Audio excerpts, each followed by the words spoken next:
Après multiples essais au niveau du vélo et de la randonnée, eh bien, voici ce qui en est ressorti au niveau des équipements qu'on préfère.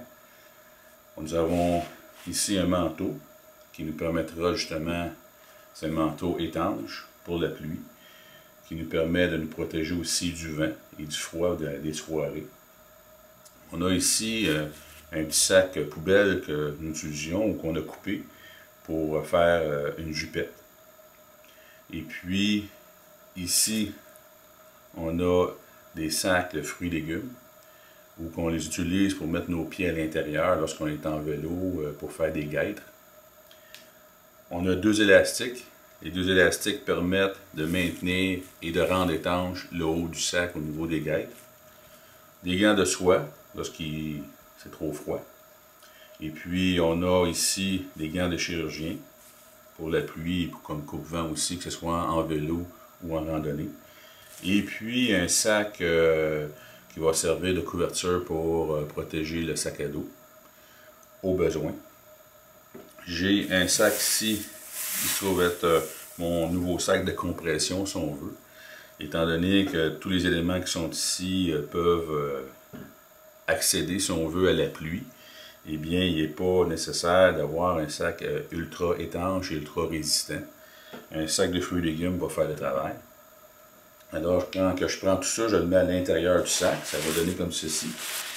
Je roule le manteau. Je m'assure que les fermetures éclairs soient vers l'intérieur du sac. Pardon, soit vers l'intérieur du manteau. De façon à ce que il ne risque pas d'endommager mon sac, parce que c'est quand même des sacs fragiles. La jupette. Les sacs qui vont nous permettre d'obtenir des guêtres. Les gants de soie. Les gants chirurgiens. Et mon sac poubelle. Le tout à l'intérieur, on vide l'air.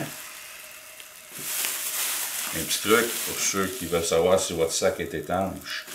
Eh bien, quand vous enlevez complètement l'air, comme je fais là, et je referme le tout, il y a un effet, ce qu'on appelle un effet vacuum.